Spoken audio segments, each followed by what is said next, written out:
Every rise to power begins with a promise: justice, security, and order. But why does it so often end in oppression, greed, and tyranny? Ibn Khaldun was not just a historian, he was a diagnostician of power. He didn't just observe what makes empires rise, he observed how they fall. For him, power was never an end in itself. It was a test of morality and responsibility, and it's a test that many fail, because power doesn't only change society, it changes the people who carry it. It exposes their weaknesses. And when there is no inner morality left to resist, the slow collapse begins.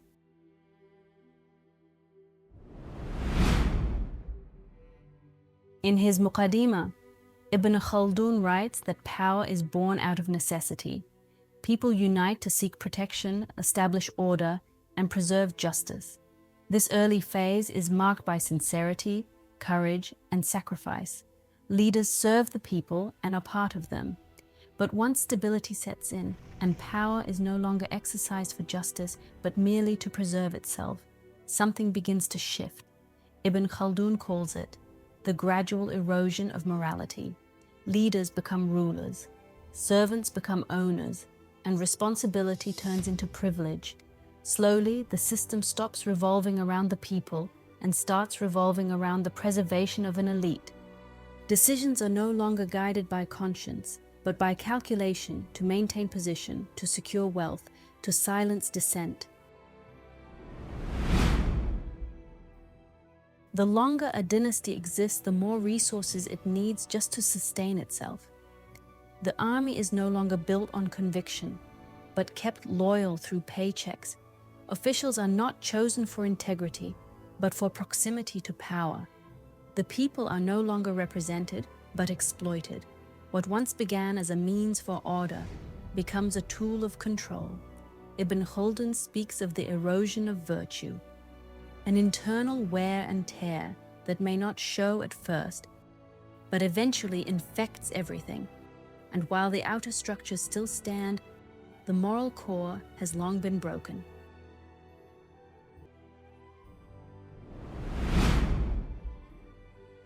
Ibn Khaldun repeatedly emphasizes, every action begins with intention, niyyah. When a dynasty no longer serves the people but only itself, even good becomes distorted. Education becomes a tool of manipulation. Religion becomes a tool of justification. And law becomes a weapon of the powerful. The greatest casualty in this process?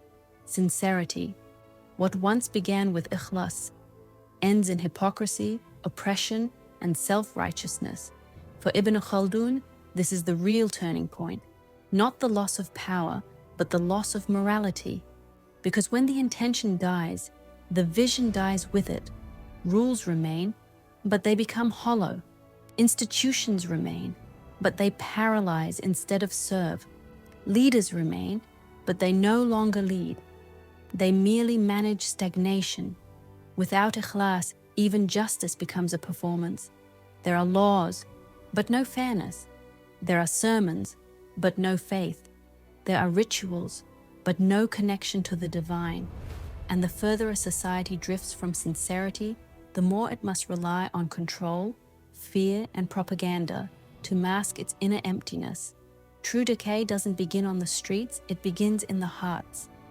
In the quiet corrosion of values, in the slow fading of purpose, in the moment when truth becomes inconvenient and silence becomes safer than courage. Once a dynasty sells its soul, its downfall is only a matter of time. Then comes, just as Ibn Khaldun described, a new group with fresh ʿAsabiyyah, with sincerity, clarity, purity, and shared purpose. They rise again, and the cycle repeats. But this is not just history, it is our present. We see it today, in Europe, in the United States, and in the Muslim world. Powers once fueled by ideals now rule to preserve the system above all else.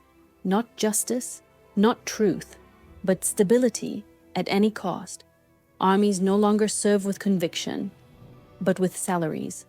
or out of fear of losing privilege. Officials don't act out of duty, but career calculation. The people are not led, they are managed, with fear, media, and exhaustion. Schools teach conformity instead of critical thinking. Children learn early, fit in, function, don't question. Resistance to injustice is crushed through grades and social pressure. Media offers illusion instead of clarity. They stir outrage, but offer no solutions. They narrow the mind instead of expanding it. They build narratives instead of seeking truth. And so, what Ibn Khaldun described unfolds before our eyes, a society no longer united by conviction, but held together by dependency, a state that survives, not because it inspires, but because it pays, or threatens, or numbs, a system that functions, but has no soul. And we ask ourselves, is this progress, or just another repetition of the same old story? Ibn Khaldun already described it. We are just living it, with different screens, different icons, different colors, but the core remains unchanged. Where morality dies, power dies. Where the heart turns cold, the structure collapses, no matter how modern it looks. You can build monuments, launch satellites, write constitutions, but without moral conviction, they are shells, hollow forms waiting to fall. Perhaps the true test of a society is not how high it rises, but how it handles its success. And perhaps our hope lies not in founding a new dynasty, but in preserving our soul. Ibn Khaldun showed us the cycle, but what we do with it is up to us. The cycle doesn't have to repeat, not this time, because history is not a prison, it is a mirror. And maybe, just maybe, this is the moment when we decide whether we are just part of the pattern or part of the change, because every great renewal began with a few who dared to think differently, to live differently, to stand firm when others had already fallen.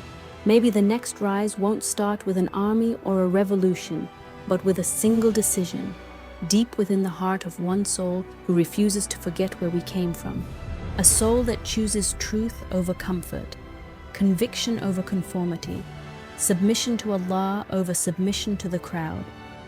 Maybe that soul is you.